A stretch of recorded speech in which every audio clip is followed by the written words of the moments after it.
Hi everyone, today I wanted to share a final flip through of my completed Sew for the Soul book.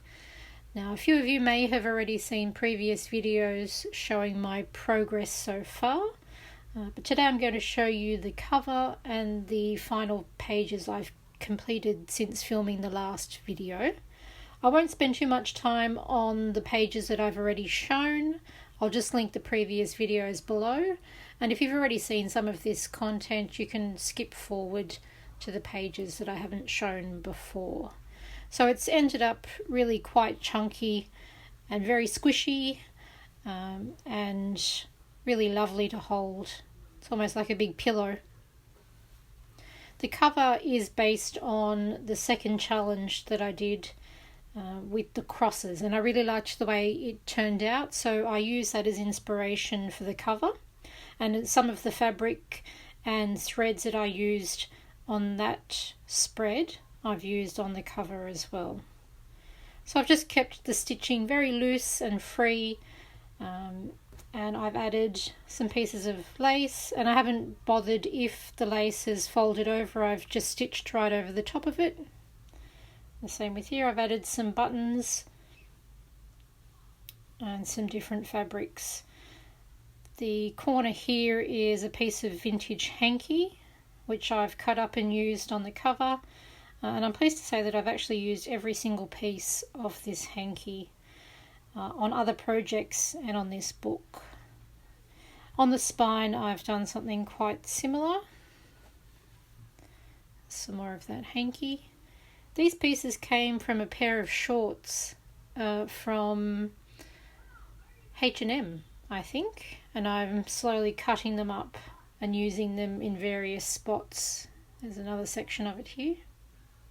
So when you're looking for fabric and things to use in these projects, don't ignore clothing.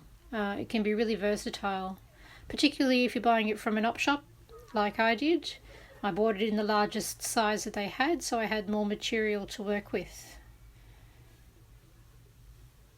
On the back, very similar messy stitching, pieces of fabric and lace sewn on top of each other.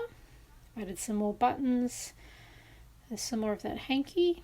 And I've also added my initials and the year because I didn't include that inside the book. So I'm really pleased with the way this cover turned out. I love the colour. I love the contrast of the deep indigo blue with the white lace. And the stitches were very easy and fun and enjoyable to do.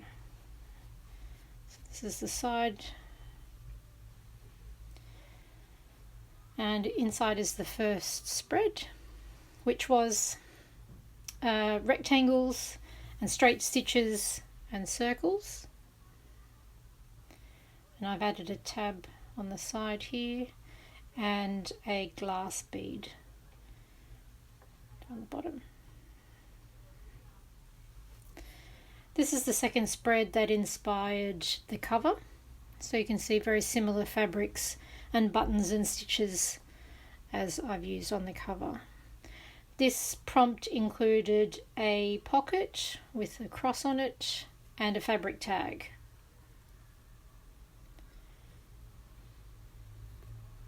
And I think this is my favourite spread in the journal.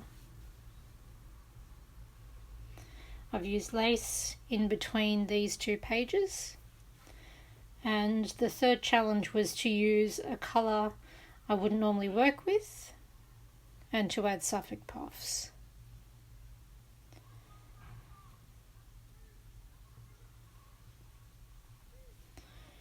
This prompt was weaving, and I've had quite a lot of good feedback about this page in particular, which I didn't like to begin with and gave me a lot of trouble. I had difficulty keeping things in place. I found it a bit overwhelming to start with. I didn't know where to begin, so I broke each of the squares down and worked on it that way, and used it like a sampler page. And I added lots of different things, notions and charms, including this tiny little wooden button. No, sorry, it's a wooden spool. And I took off the original cotton and replaced it with matching thread. This is the breather page, and even though it looks a bit busy in my eyes, I feel like the colour is calming and restful. And I've added French knots and other stitches, and I've used lace in between these pages. And the extra fabric that we kept that was part of the prompt, I used to form a tag rather than take it over to the next page.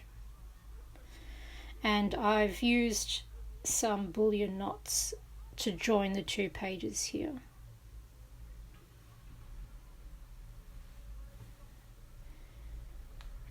On the other side, this prompt was circles and playing with positive and negative space, and also incorporating the see-through hole here. And I really like the way that this spread turned out as well. I think it's the white background fabric I found really fun to work with.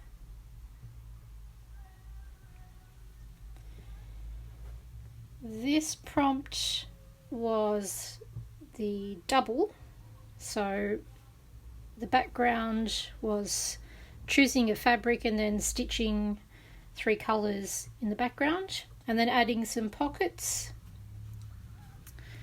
and inside a mini book.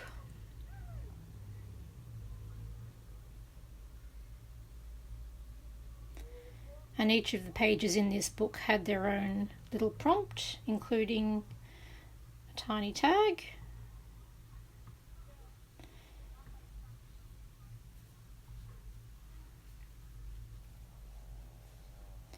My book turned out very chunky and not so mini.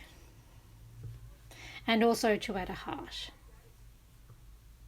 So I've added quite a bit of embroidery on this one and kept it quite simple on the back. And they sit inside some little pockets.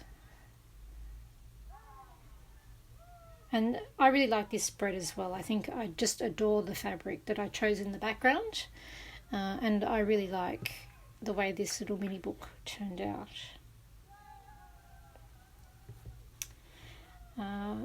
The last pages that you haven't seen before is the fabric swatches page, or the index page. Now what I chose to do with mine is create a little tab of fabrics from each of the challenges. So I think I've got 7 here, and each of them has a small piece of fabric and some of the stitches that I used in here. So that was the first one. And the second one has very similar stitches and fabric to the actual challenge.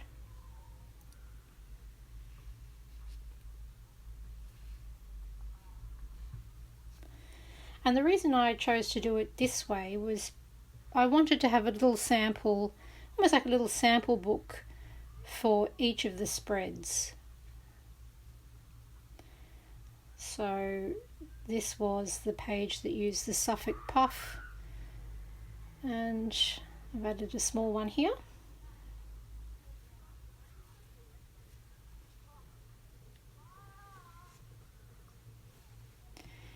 Now I'd still like to add a metal charm here, but I seem to have misplaced them. I don't know where I've put them. So when I find them, I'll add one.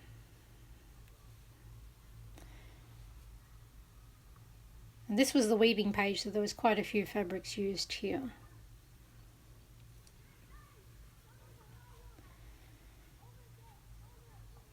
And on this one I only used the 2 fabrics, so that's all that I have here, but I've added quite a bit more stitching because there were lots of different stitches involved.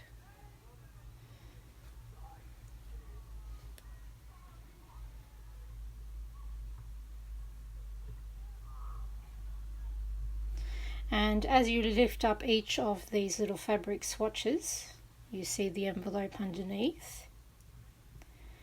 And one thing I did do with this one, so this is the prompt that had the mini book and the heart, and I really wanted to capture that again. So what I did was make a teeny tiny book which represents the mini book of those pages. It doesn't have anything in there, it's just a blank piece of paper, but I tried to replicate my mini book and put it inside a little pocket with a heart.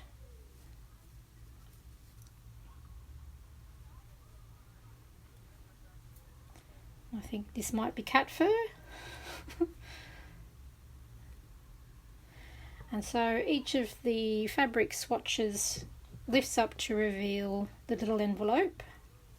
Now I've only sewn 3 sides of the envelope down to leave a little tuck spot behind. I haven't added anything to this, I just thought it was a nice card that went well with the page. And I have created a little envelope here, and I'm yet to put my note inside. So I'm still deciding what to actually write on the note and what format that will be in, but there's space here for when I do that. And I've also stitched the Sew for the Soul book hashtag at the top there. On the facing page was the quote, and we could choose any quote that we felt resonated with the book, and I chose "Beautiful things come together one stitch at a time," which I used Ada fabric for, Ada cloth. And I've stitched a small needle and added some more French knots. And I've also put just a couple of fabric tabs here.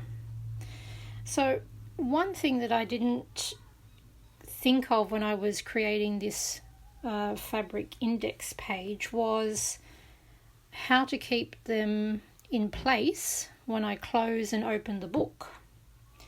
So each time I close the book, I've got to lay them flat and make sure they're all sitting down nicely and make sure that the book closes properly.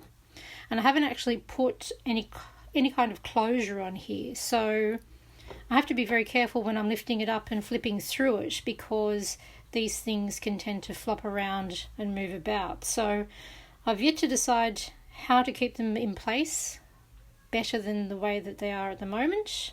And if you have any suggestions, please let me know. I was thinking I might pin them down, but I'm not sure yet, because I like the way that it sits and looks like a waterfall almost. So that's my completed book, and a thoroughly enjoyable challenge. I loved every minute working on this piece, and I know many of you have left some really, really lovely comments, which I really appreciate. So thank you very much to everyone who's commented so far. Thank you for the feedback, and I hope you've enjoyed seeing the final product. Thanks for watching.